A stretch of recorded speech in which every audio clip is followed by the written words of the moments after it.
Okay, great. I'm Lieutenant Colonel Ernie Wong. I work at the Army Cyber Institute. Again, I am one of the two feds that spoke today.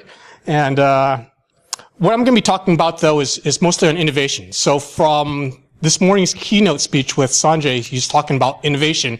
That's really the area where the U.S. currently has a competitive advantage. And my talk is really trying to identify how we can form a framework for developing better and more successful innovations.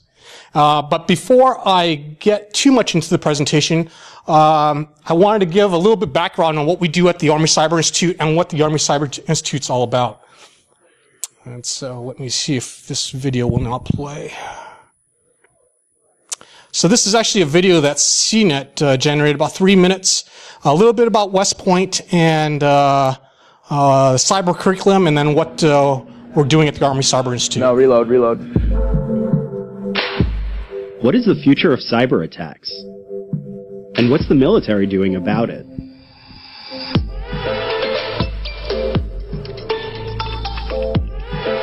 We visited West Point, the Army's prestigious 200-year-old military academy, to watch the annual Cyber Defense Exercise, dubbed CDX, a yearly competition among service academies to see which teams can protect their servers from NSA hackers.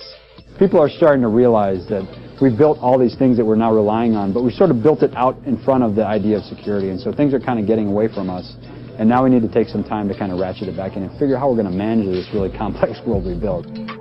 The West Point team spent months creating a server that could handle email, file transfers, and other services for thousands of simulated users. For several days, the group of 24 cadets huddled together in a computer lab to guard their systems against exploits from the NSA. Cyber is the new frontier, always learning new things, always developing new things, and being able to protect something that's so important in our everyday life is definitely crucial. A scoreboard was projected in the front, showing how well Army was faring against competing teams, with grades based on how well each group maintains its network. Naturally, the Army team streamed their activities live on Twitch. The top team takes home this big shiny trophy. This year, though, Army's big rival, Navy, won. We're also here to visit the Army Cyber Institute, which is a new think tank here that asks all the different questions about what the future of cyber defense may look like. We met its director, Colonel Andrew O'Hall. He talked about the Army's efforts to predict potential ways the country could face an attack, a concept called threat casting, now that internet connections are just about everywhere. With threat casting, you're trying to put yourself into what the attack surface would look like in 10 years. Because we know the attack surface is going to be huge.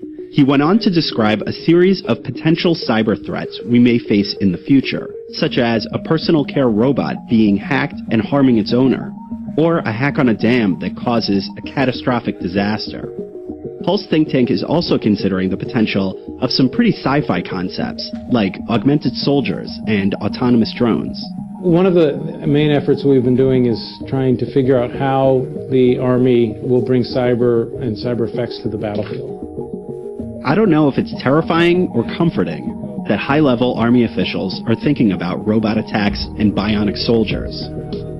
And sure, cyber attacks may worsen, but efforts like these should help the military prepare a little more for what's coming.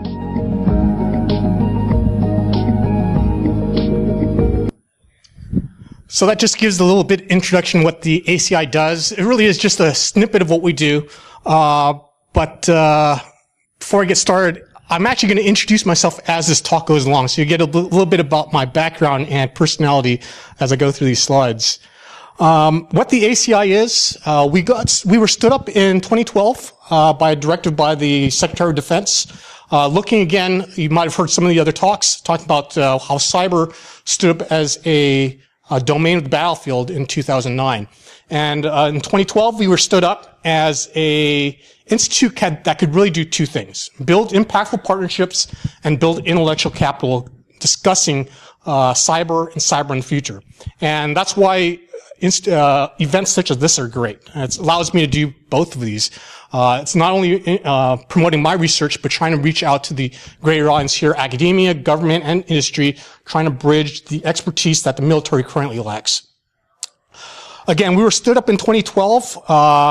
We have a new director. You saw him on the CNET video.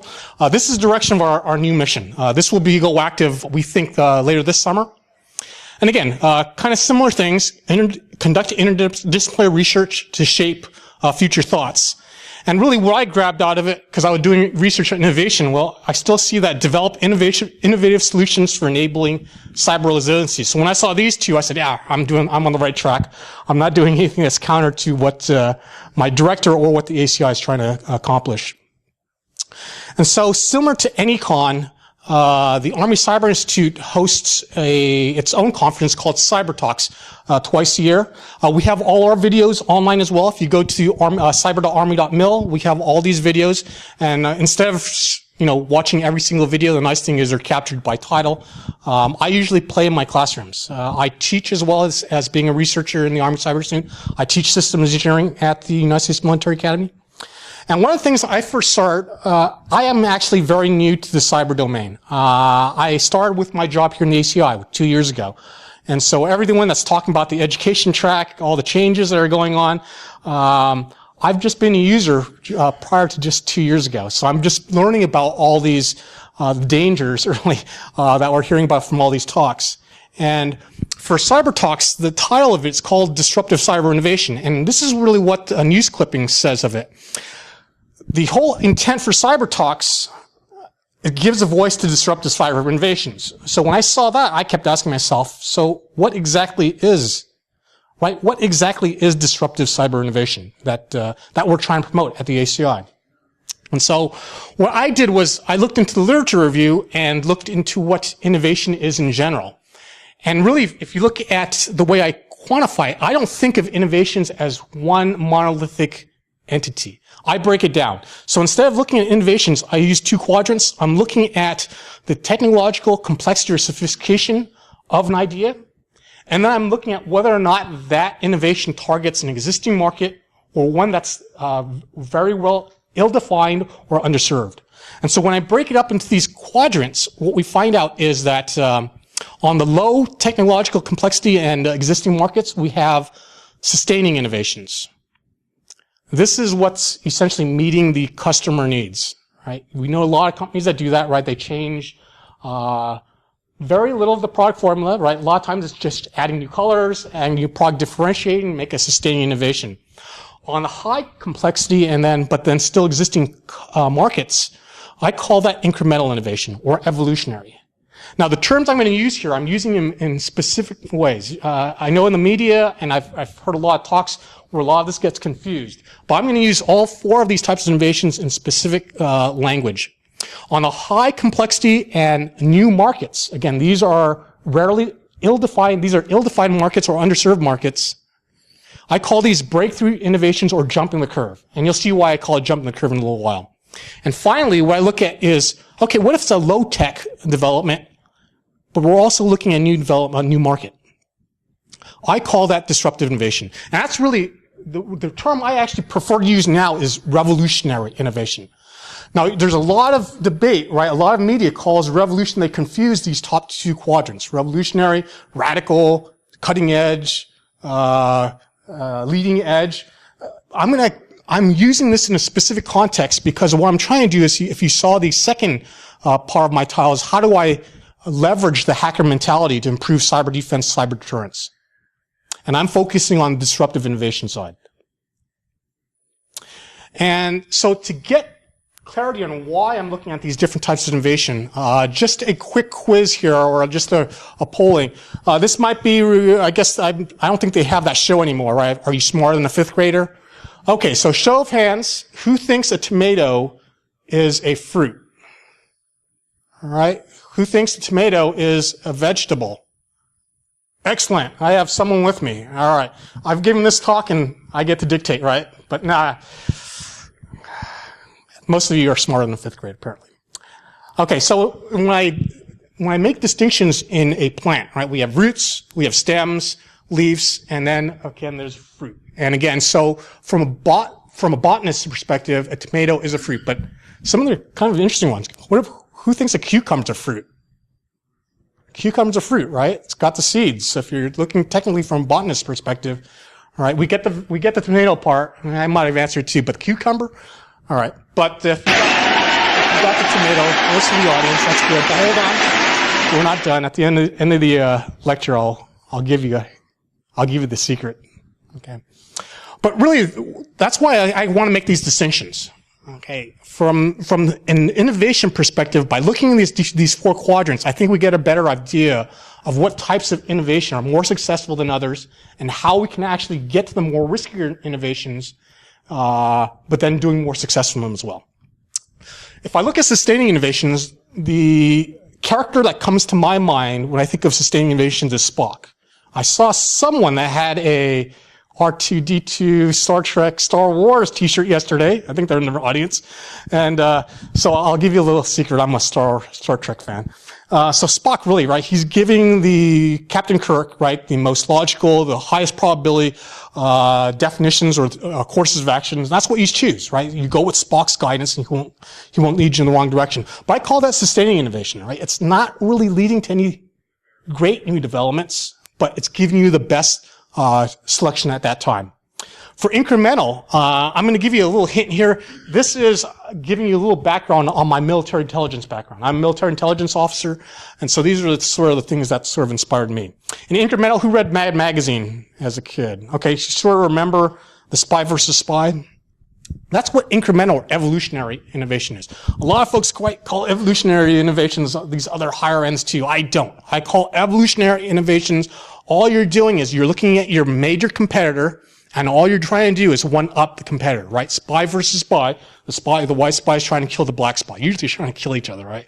And so that's why I'm looking at incremental or evolutionary innovation. Breakthrough innovation, the way I categorize it, or the way I like to think about it, is James Bond, right? James Bond has the resources of Q, the entire core, master core of MI5, right? In the movies, he's always saving the day with some gadget or some car or some airplane that has breakthrough types of innovation, right? It's nothing that the common person has. This is something the Q division has designed specifically for Bond to get him out of troubles. And then come up with the climax of the storyline.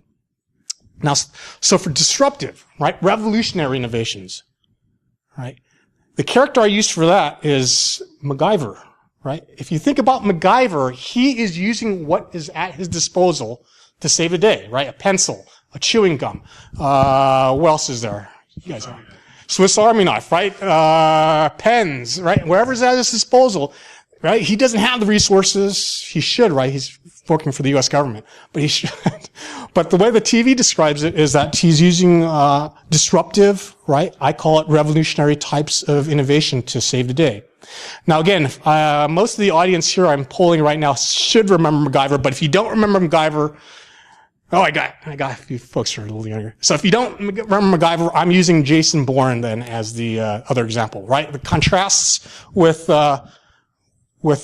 James Bond, especially the Pierce Brosnan James Bond. I'm not really talking about the Daniel Craig, right? In Casino Royale, he tried to be a little more like Jason Bourne, but in all the other ones, right? The Quantum of Solace, he's bringing back over here, right? He was giving me all the cyber stuff, all the devices. So Jason Bourne, right? He's saving the day with whatever he can find, right? The Mini Coupe that he drives, he has a stick. That's what he's going to use.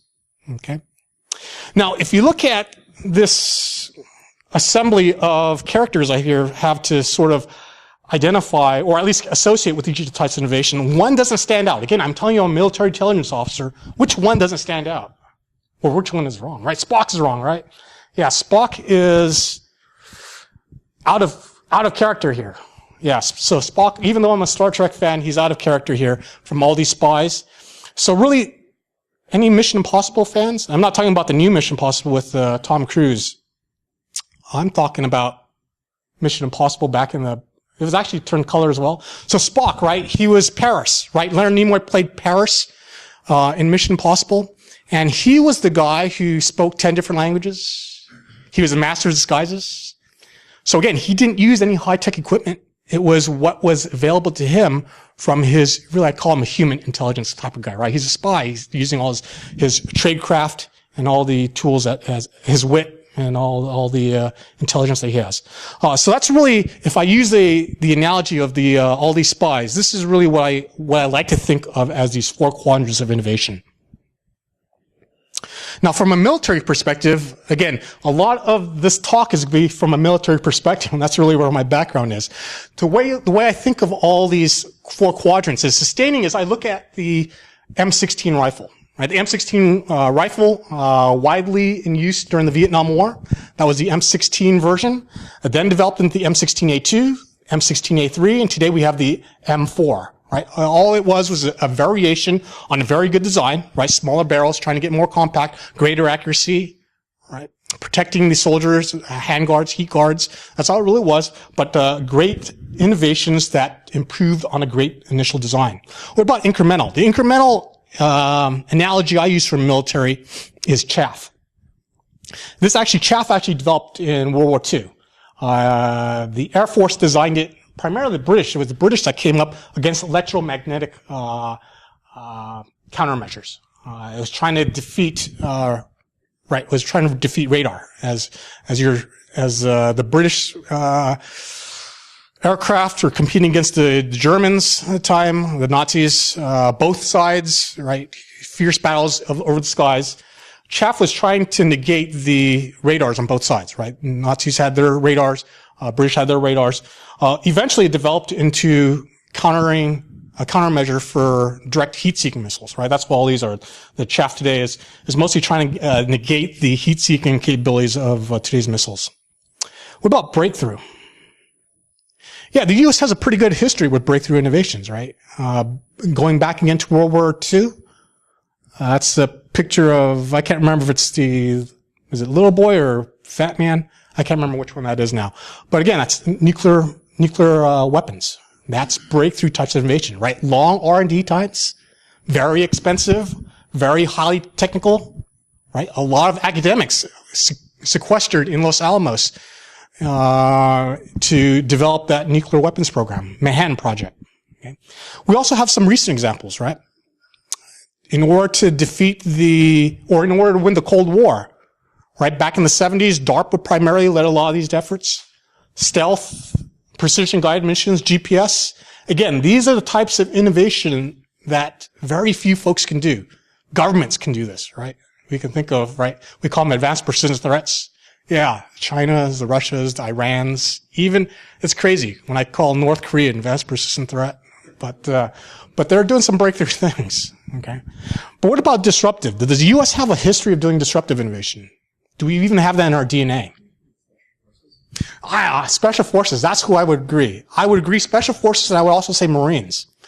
Those are the folks I would look at for doing disruptive innovations for the U.S. military. But what about our history? Going all the way back. How did our nation start? Revolution. That's why I call it revolutionary, right? I call this, I'm actually going to change my slides. My papers, I'm calling this revolutionary innovations, right? That's a picture of the Revolutionary War, right? U.S. militia, we had a talk from our, Army Reserve, Army National Guard talking about the militias. Yeah, we hid behind trees in order to fight against the British regulars. The British regulars, that's their name because they were professionally trained. George Washington's army was a militia, right? They had no training. They were farmers. They were blacksmiths. They were whoever you could cobble together, right? Just like Jason Bourne, just like MacGyver, using whoever you had, in order to fight against the 1% tax that the British imposed on the U.S. or the colonies at that time without representation, right? How different the world would have been if the British had negotiated, yeah, we'll give you representation, we'll just keep your tax though. That would have been interesting. Well, I wouldn't be here, probably. In World War II, again, World War II, there's a lot of innovation coming out of World War II. That's a picture of a Nazi submarine getting blown up. A big development, most people think of the Enigma project, right? When I show that picture, I consider the Enigma close to the breakthrough side, right? Long lead times to computer. Who saw the Imitation Game? Yeah, right. That was the first computer. Alan Turing's computer was trying to break the Enigma code. So I consider Enigma probably breakthrough, right? It's closer to breakthrough. Very a lot of scientists, right? All mathematicians trying to figure out how to break the code. The interesting thing on the U.S. side was that during World War II, operations research came into being. Again, I'm an operations researcher by academic training. That's where I got my master's degree. That's where I studied the origins of operations research. And really what the mathematicians on the U.S. side, the military mathematicians, figured out was that if you had a ship convoy of more than one, so if you had a ship convoy, your chances of surviving increased substantially. It wasn't until after the war when they captured the German U-boat commanders when they figured out why this was so. Right? To be in a diesel submarine back in the time, it was very effective, right? The Nazi submarines ruled the Atlantic, especially against the British, for a substantial period of time. That's essentially what got us in the war, right? Sinking Lusitania. What we found out when we captured these German submarine captains, was that German U-boat commanders did not want to get spotted. They wanted to survive so they could attack another ship. If you had a shipping convoy of 2 or more ships, you fire at one ship, the other ship's going to see you. And when that ship sees you, they call in the U-boat hunters, right? Essentially the aircraft that can hunt down the U-boats. So the German U-boat commanders did not want to shoot at convoys of more than 2 or more ships. So that's kind of interesting, right? Just mathematics, statistical analysis that gave us a way to negate the dominance of the U-boats during World War II. I have there a modern day example, right? Drones. Again, I'm not talking about the Air Force drone. Any Air Force folks in here? Okay, this is the Army side, right? The Marine side. If anyone's seen the Air Force drone, it's the Global Hawk. That thing is huge. It's bigger than a Cessna. I'm considering that more breakthrough. But for the Air Force, yeah, for the Air Force mentality, yeah, that's disruptive. Because the Air Force, they're thinking satellites, they're thinking huge, faster weapon systems. And that's what I think why I do not think the Air Force can ever do disruptive innovation for the military. I would keep them in the breakthrough side. That's their core competency, that's their DNA. I would consider it soft forces, Marines. There's some other units out there as well that will be more beneficial doing disruptive innovations, right? Hackers. Leverage the hacking community. That's what I'm trying to encourage. So the problem with what I have here is, right, I don't have any numbers on my scales. That's a problem, right? If you're a mathematician, that's terrible. I think we've seen a number of presentations to do that. But I actually leverage that. By not having a scale, I'm actually going to add one more scale. And that's why this talk is called Thinking Inside the Box, right? If once I add this other scale, this becomes 3D. I've used a 2D representation here, but now it's a box. And by adding this third axis, offset potential, right, this is no longer the same, right? This actually changes to where it's disruptive and breakthrough innovations or revolutionary and cutting-edge innovations that give us the most potential to change the environment, to change the future. Sustaining incremental will not do it, right? They're very small changes. They're effective, but they're small changes. So really, if I look at this graph, this is really how it would look if I add this third axis here, offset potential.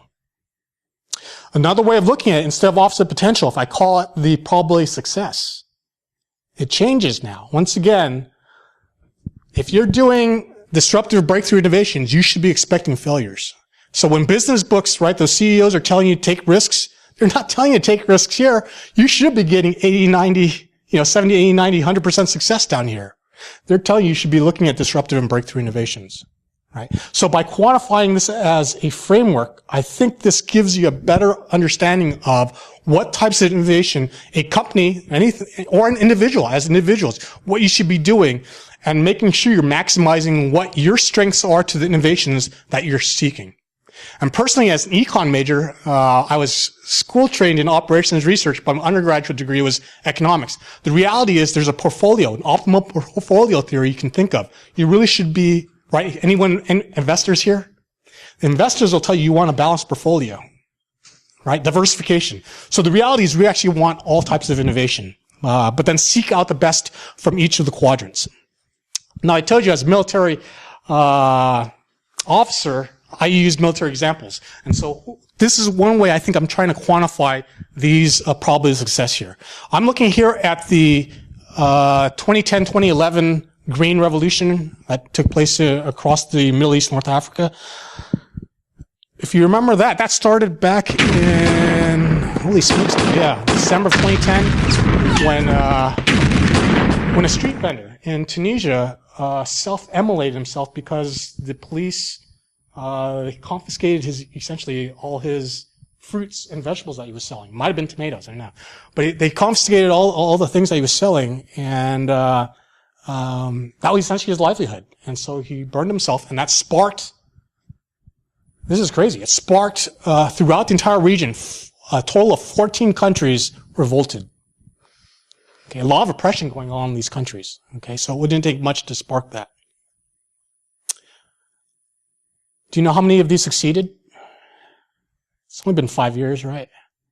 Yeah, not a whole lot of success. Just before I give you the numbers here, just a look around the room, just a guesstimate. What do you think the success rates are for disruptive, revolutionary, or breakthrough, cutting-edge innovations? Just sort of random poll here. 5%? Okay. I'm doing bidding now. I'm sort of like an auctioneer. Any higher? Any lower?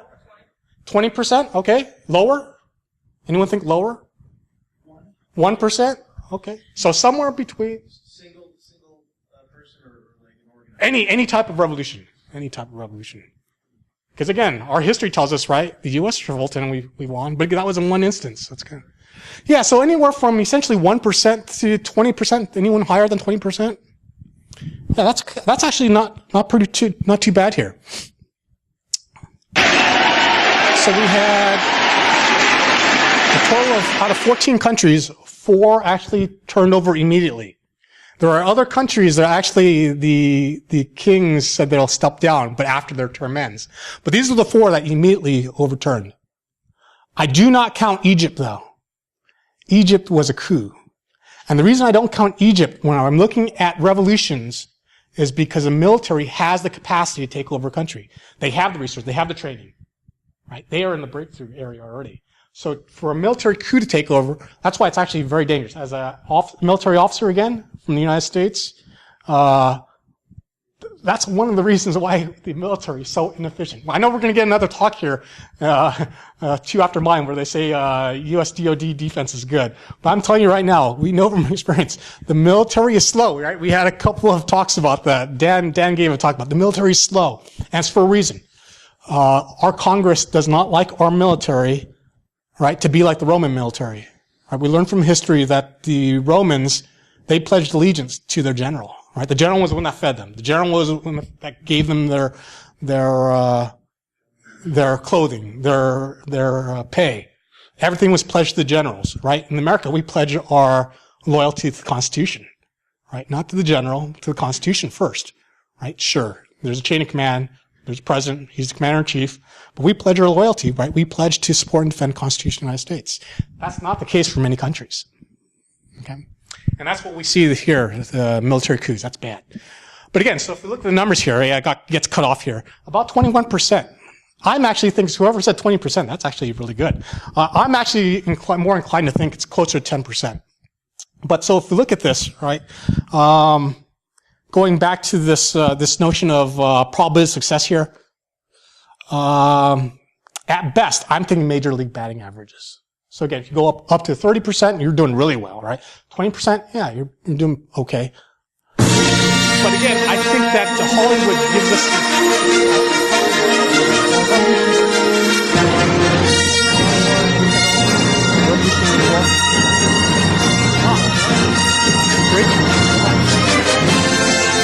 So the better way of thinking of, instead of Star Wars Episode 4, I recommend, my favorite is 5, right? When Darth Vader comes back, when Empire Strikes Back, that's bad. And really, I think I should have gone back, right? Going back to here, one country am I missing? Syria, right? Still to be determined. In my studies of insurgencies, counterinsurgencies, revolutionary warfare, the fact that the Russians have come in, and the fact that it's taken this long now, it'll be very difficult for the U.S. to support the the insurgent forces. If we had come in earlier and with greater support of those forces early on, we might have done something. It's too late now. The fact that Russia's back into it, Assad's fighting these insurgents, is going to be tough. So another way of looking at this framework is through a timeline. So these 4 quadrants here, the sustaining and incremental innovations, if we think about it as companies, right, these especially if you're not monopoly, right, the bigger you are, right, all you're really doing is incremental sustaining innovations. Sure, you're making progress over time. It's because we expect, as customers, we expect it, right? That's market expectations of performance. So customers expect it, demand it. And that's what these companies are doing. Unfortunately, these big companies especially, they are catering to their best customers, right? Business schools teach these CEOs or MBAs, right, folks who graduate with MBAs, to focus on the highest profit margins. So their best customers are who they focus on. And that's what this notion of disruptive innovation comes from. But before I get into disruptive, right, this notion of breakthrough, I call it jumping the curve, is because these innovations come off this curve and hopefully, if they're successful, bring the curve much higher.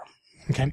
But this notion of disruptive innovations comes from, I got cut off. That's on the bottom here. Joseph Bauer and Clayton Christensen, a couple of Harvard Business School professors, and they're examining this thing. Why is it that leading companies who are on this green line, why do they sometimes succumb to these startups?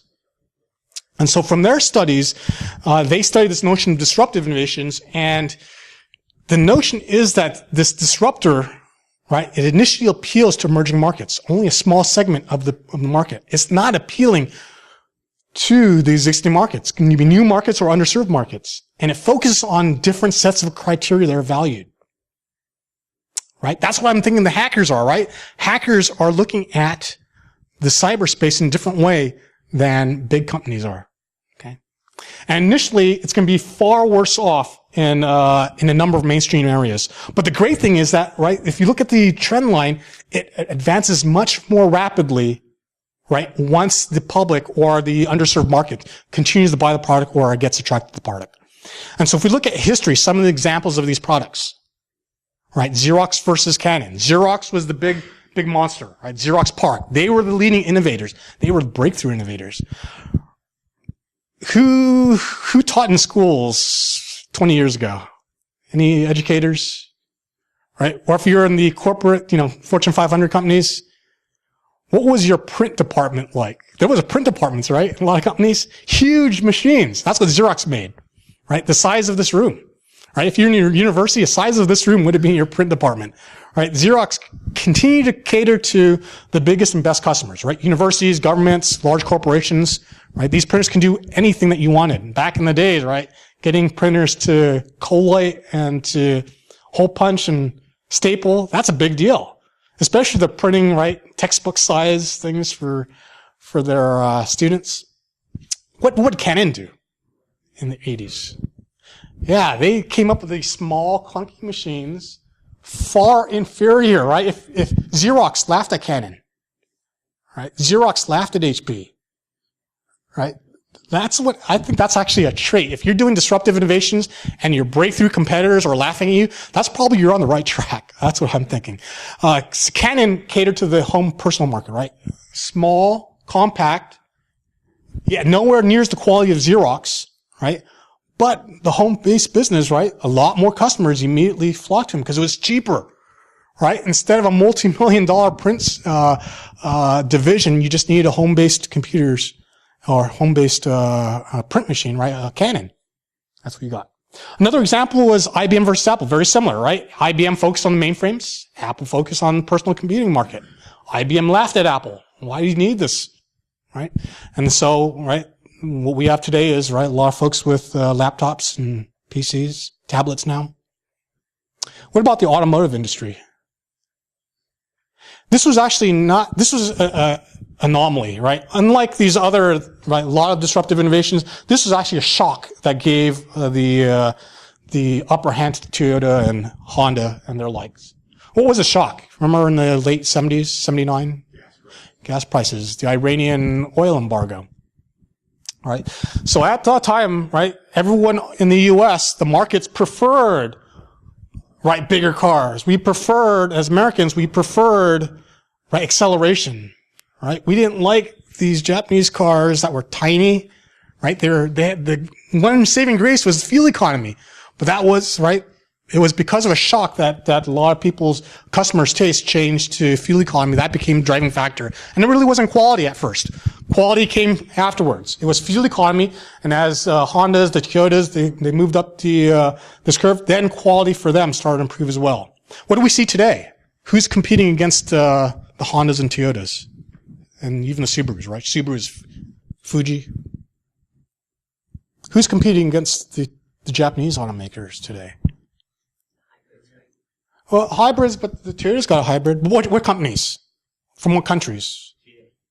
Yeah, Kia, the Hyundais, South Korea, right? South Korea did the same thing to Toyota, right? As Toyota and Honda, they went off the disruptive, they went mainstream, right? Today's Corolla is bigger than the 70s Camry, right? They came on this mainstream line, and they said that we're not going to compete against right? I told you the MBAs from Honda and Toyota. They said, hey, we want to focus on the higher profit margin areas. Hyundai came in and said, we're going to focus on the lower end, and we're going to hopefully quickly develop, and that's what they've done, right? The Hyundais are now competing against the Toyotas from disruptive. Now, who's competing against Hyundai today? We're at probably 2 or 3 years from now. India. What's the company there? Tata? I think it's Tata. China as well, right? China's got a company called Chery. Yeah. So we see this dynamic playing out time and time again. The Tatas of India and the Cherys of China, those will probably compete successfully in a disruptive fashion against these companies. There is a way to negate it if you're a big company, if you realize it. It's market share, right? You should be competing on market share and not let these insurgent, disruptive, revolutionary companies get their foothold. But again, MBAs, right? We don't teach that to our MBAs. We tell our MBAs to focus on high profit margins. So that's why we leave these open for companies that want to attack in this disruptive space. Today, right? Anyone still use BlackBerry? I used a BlackBerry because the government gave me one, right? That was 2 years ago. But again, there's still some security features on BlackBerry that are still nice. But BlackBerry, I'm talking about slow, right? BlackBerry now does have their smartphone, but it can't compete very well against the Androids and the iPhones, right? They've given away way too much market share. Right? What was the thing that BlackBerry had, though? Back in the start of the Obama administration, way back when. Keyboard, right?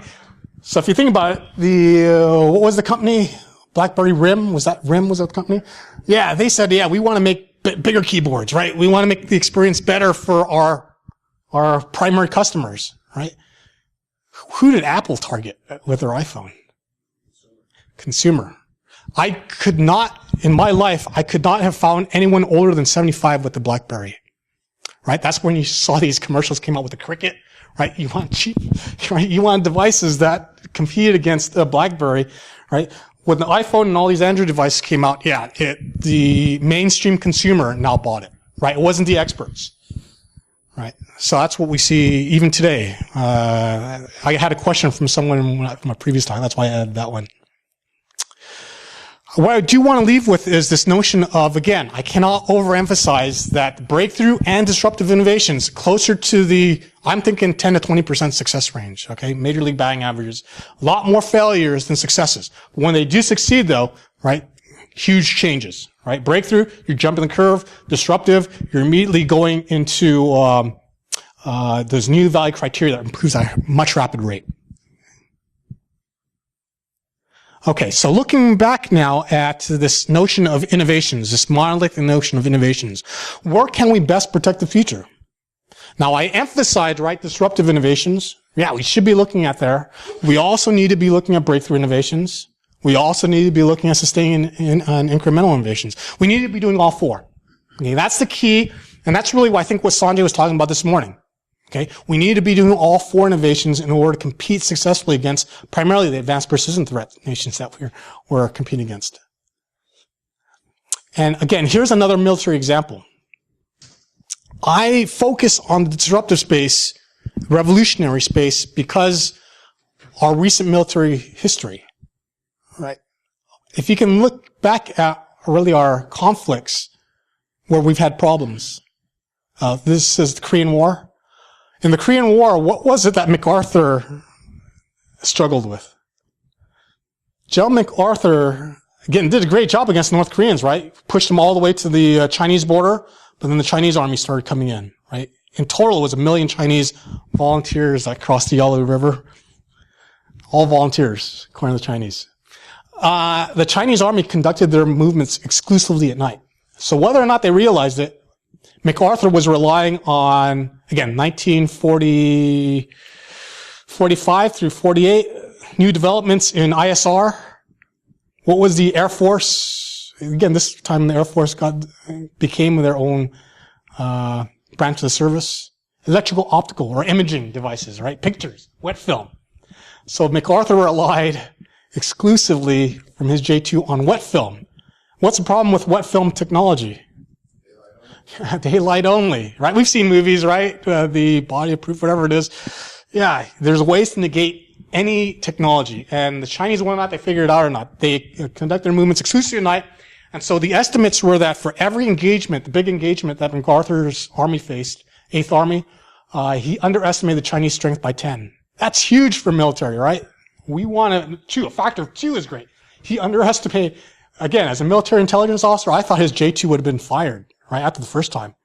Yeah, for essentially a year, yeah, his J2 underestimated the Chinese military. But that was because they relied on wet film. Okay. What about the Vietnam War? In the Vietnam War, the U.S. forces could not stop the supply lines known as the Ho Chi Minh Trail. We had the best Air Force breakthrough, right?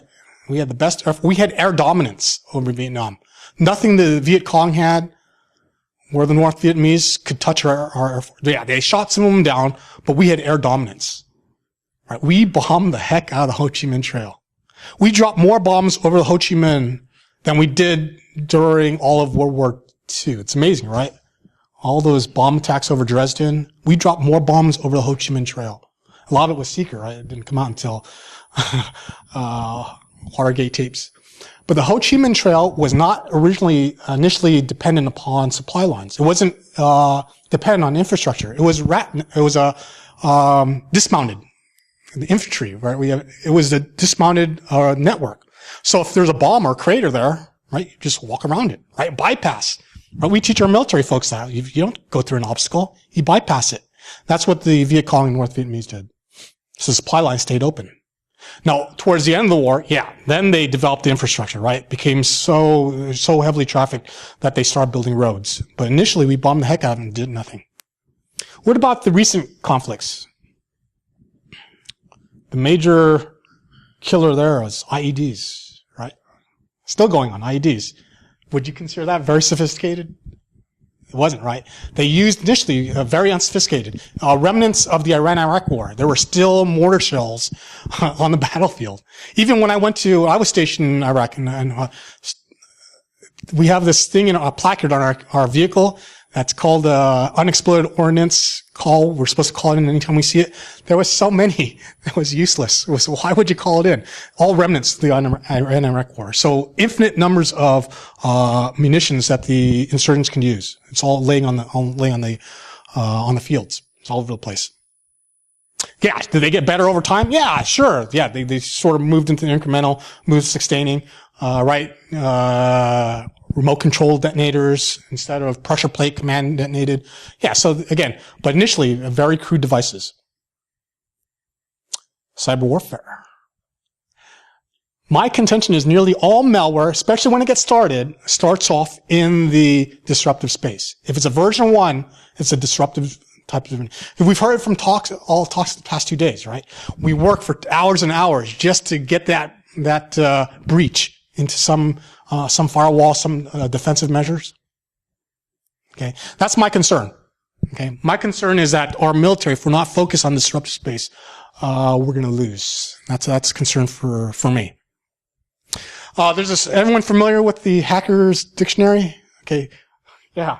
So we already have a distinction here, right? A lot of all these cons are not called hacker conventions anymore, right? They're info security conventions. Because we want to make distinction between hackers and crackers, crackers being the bad guys. But I'm going to take it one step further, right? When I'm thinking inside this box here, the cracker, right, is our disruptive innovator on the offensive side. On the defensive side, I told you I was a Star Trek fan. I'm also a Star Trek fan. I'm equal opportunity in sci-fi. And not so much on Doctor Who, though, because that was great. But I'm calling ourselves cyber trackers, right? If you think about the Wild West, right, the trackers, making do with wherever they had at disposal in order to track the bad guys, right? Or if you want to be a trekker, I prefer calling a trekker, right? Because if you're on the USS Enterprise, especially the original Enterprise, right, you are left to your own disposal. Star Trek Voyager got towards it, right? They were lost in space, sort of, and left at own disposal. But if you're a trekker, you're a good guy, and you're trying to use whatever's at disposal. Sure, Captain Kirk violated the Prime Directive a number of times, but it was for the greater good. Okay, what about on the sustaining side? Yeah, it's okay to be a slacker, right?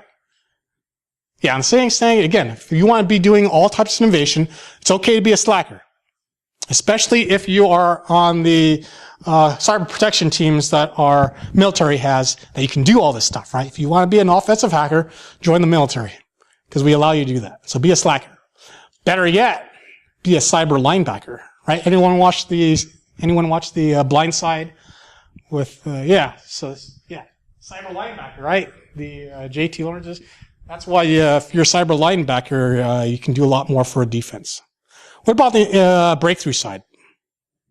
I'm calling the stacker. Again, all these are rhyming now, right? The stacker is a Stuxnet type of attacker. I'm not admitting that it was either the Israelis or the US that did it, but according to the 0 Days movie, that's who it pointed to. Okay. Again, Old Blacker is on the defensive side. You're going to have to check this one out yourself. This is the Dr. Seuss. That was my inspiration for this slide, Dr. Seuss. I try to find wherever it could rhyme with the cracker. So an Old Blacker is the breakthrough cyber defense guy. On the incremental side, what am I thinking of? I'm thinking of basketball here. So if you're an attacker, I'm thinking you're a shack attacker, right? You're the biggest guy on the field, on the court, and all you do is you drive the ball to the basket, and that's how you're going to win. What about on the defensive side? How do you counter a shack attacker? You're a hack-a-shacker, right? Teams figured out, right?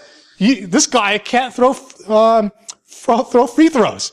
So you just intentionally foul him. So don't give him the easy layup, right? Foul him and let him miss either one or two of his free throws. Okay? So really, if I'm thinking inside the box, I want you to be all of these things. Better yet, if you're specializing in one of these, right? Because not everyone can do all of these. Specialize in the area you're at. I'm hopefully promoting the defensive side. Cyber linebackers, hack-a-shackers, Old Blackers. My favorite is the trekker. Because what I found was, as I'm giving these talks and attending, primarily when I'm attending other people's talks, it's great. Especially the folks that are telling me, the hackers that are telling me the exploits they develop, they also tell me, right, the great talks are the ones where they tell you, here's the easy fix. I got into the system this way, and it was easy, right? It took me 2 hours, or it took me all night. But here's the easy fix. I'm not looking for the breakthrough innovation that will defeat it. I'm looking for what the hacker's telling me. If you did this one thing, it would have made my life difficult. And when I hear that, when I come to a info security conference and these talks, that's what I jot down. And those are the folks I want to talk to. Because those are the things I want to promote. I want to promote cyber trackers and trackers and what they're trying to do. Let me see.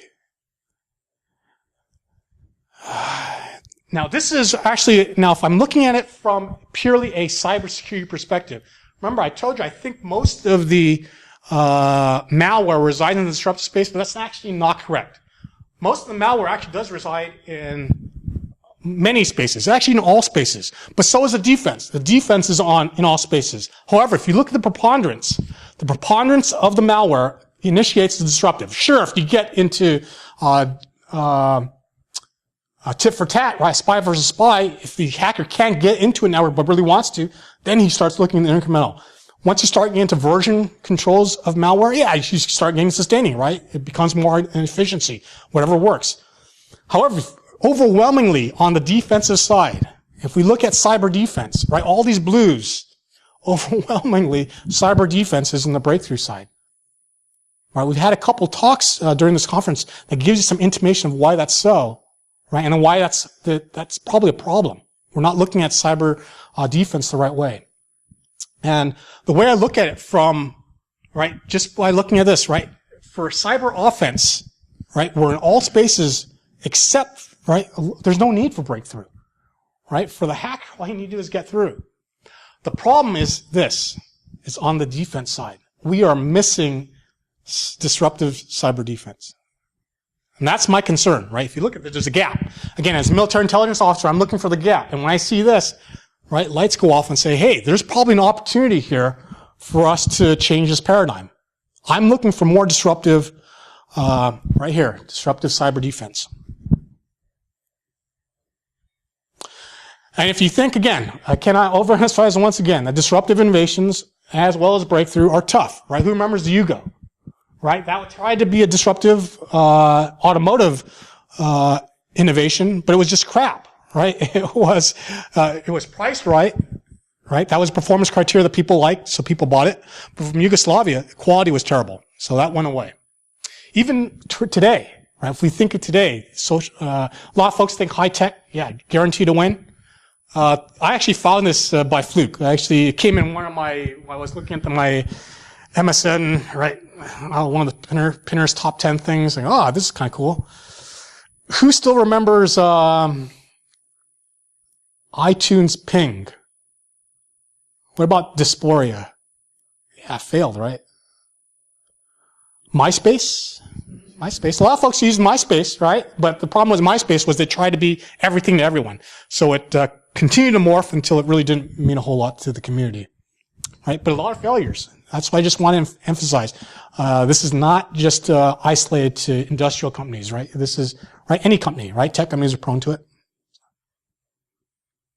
Now here's the magic formula, right? If you're going to counter, if you're one of the guys in green, right? If you're sustaining or incremental, if you want to counter someone who's disruptive, I actually think this last one is the best way. You want to be an early adopter of promising experimentation. Experimentation is a key thing. A lot of companies don't do that though. They promote it, but they don't do it, right? Because again, they have MBAs as their CEOs, and the MBAs go, well, you go for the highest bang for a buck, right? We're not going to experiment with a lot of things that can fail. And here are some attributes of successful experimentation. Small, fast, and cheap. You want to be small, fast, and cheap. You learn more from cheap mistakes. You don't learn from expensive mistakes as much. You learn from small, fast, cheap mistakes. And you want to do the future as well as the present, right? You guys still do your operations. Well, we hear that from folks that give talks on agile development all the time, right? You got to keep focused on your present, keep focusing on your main core business, but then leave some flexibility for the future. And again, here, I'm going to close out pretty soon. Again, here's the danger with not experimenting and not doing disruptive innovations, right? I already talked about the breakthrough, right? Again, those are tough to do, but those are expensive. If you're not doing disruptive innovations, the problem is you're not doing research. And the problem if you're not doing research is you're not training your workforce to think about failures in the right way, right? Small, cheap failures are okay. But again, a lot of companies don't like to do that. The military, right? As a military officer, we hear this notion of we don't want to be a zero defects mentality. Sure, I would agree with that. That's probably the case now. We probably don't have as much of a zero defects mentality, but I want to go further from that. I don't want just a non-zero defects. I want experimenting. There's a difference, right? I'm promoting experimentation. That is different from, right? By promoting a non-zero defects company, we're saying we're pretty conservative. I want to promote this notion of, I want to get disruption experiments back in the military. And that's how I think we're going to achieve better success in cyber defense. Again, I want to leverage the hackers as well, right? I want to come these forums, as Dan mentioned earlier, come these forums and then leverage the expertise of the folks who are doing this on a daily basis. You guys know what the easy hacks are to prevent the hacks that you make yourselves. And that's what I want to leverage. Now, I told you I wanted to end the, I'm near the end right now. I wanted to come back to this, right? A tomato is a vegetable, right? That's because I told you I support and defend the Constitution of the United States. In 1893, the Supreme Court deemed that tomato is a vegetable, and it's because, again, any lawyers in the room?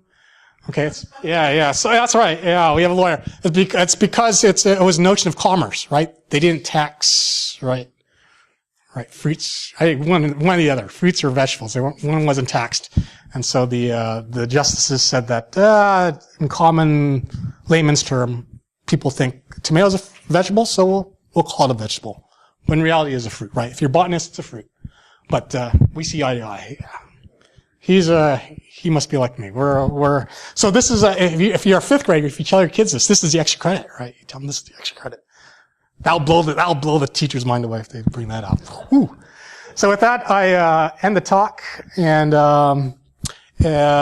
if you want to get a hold of the slides, or if you want to contact me for any questions, that's my email address there, ernest.wong@eastmo.edu. That's another interesting about the Army Cyber Institute. We all have a EDU domain. And that was the notion that I think the question the gentleman here talked about. There's a lot of resistance with industry hackers communicating with especially folks in the military, right, or even the FBI. They think we're regulators, right? Nah, in our case, having that EDU domain actually helps us out. It's easier for us to communicate, doing our job, really, promoting impactful partnerships, building that body of knowledge, promoting this notion of innovation. Really for not just our military, really we understand it from this community, it's for our nation, right? All these talks that I've heard today, even though folks are saying I've heard a couple of them, I said, don't be, overwhelmed by the hype, right? All these companies are giving hype. Yeah, but I'm still concerned with especially with Sanjay's talk this morning, right? He said the U.S. he thinks is the preeminent and offensive cyber capabilities. I can tell you with my understanding what the Russians are doing from a tactical perspective, they have done a better job linking their tactics. We talked about it. He talked about it, right? Ukraine, going back, Georgia, going back, Estonia, they have linked their strategic cyber weapons down to their tactics. So they're doing a lot better job, I can tell from a military perspective, than the U.S. is. And so while we might have more breakthrough, right? Talk about breakthrough innovations, those secrets are coming out, right? So, as those secrets come out, we will not have what the Air Force calls overmatch. And that's what the Air Force, why they like breakthrough innovations. It's overmatch. And so with that, I'll open up to any questions. I think we have about 2 more minutes. Any questions? Question in the back? Yeah. Yeah, so I'm curious. You mentioned the idea of disruptive blue team technologies. Yeah. Now, I'm trying to imagine what that would be, because there's artificial intelligence already that's trying to detect things in transit. So, Yeah. what, in your mind, does a breakthrough problem-solving thing look like? Yeah. So that's a great question, right? So the question is, for the benefit of the folks online in the future, what's a disruptive type of cyber defense? We have it today, right? Someone talked about it in an earlier presentation. InfraGard, right? Non-high technical, right? You're getting the community to discuss what someone experienced, right? A cyber attack. So when I talk about, when I actually write papers for all this, I actually have a paper on this. When I submit this as a paper, the most common, feedback I get when it gets rejected, I get rejected from these conferences too, but the most common feedback I get is, your disruptive innovations are not innovative enough. So they're again thinking this side here, right? And in my abstract, I make it perfectly clear, this side, disruptive as well as sustaining, these types of innovation are not high tech. So InfraGard, right? Not high tech. You get the community together, discuss what the breach was, so everyone else knows. Other examples, I think, is when I come to these conferences, I learn about it. Cyber Patriot. Anyone knows about Cyber Patriot? I am a big fan of that. They're trying to get school-age kids, not only school-age kids interested in cyber, but the instructors. They don't have to have expertise in cyber or be an info security specialist or expert to teach this class. You could be a history professor. I think that is a great disruptive innovation. Some other disruptive innovation, okay, I'm going to get towards more of the closer to the breakthrough. I think that Duncan, when he talks about, if you attended his talk about, what is it, advanced, OpenC2 too, but also what was the John Hopkins one? Advanced active cyber defense? Active cyber defense. So what cued me on Duncan's talk was he talked about, we want to let the computers do what they're best at, breakthrough, but we also want to keep the human in the loop to do what the humans are best at. So that's what I think the intersection, when I say truly thinking inside the box, I haven't gone even the best part. Truly thinking inside the box is this space right here.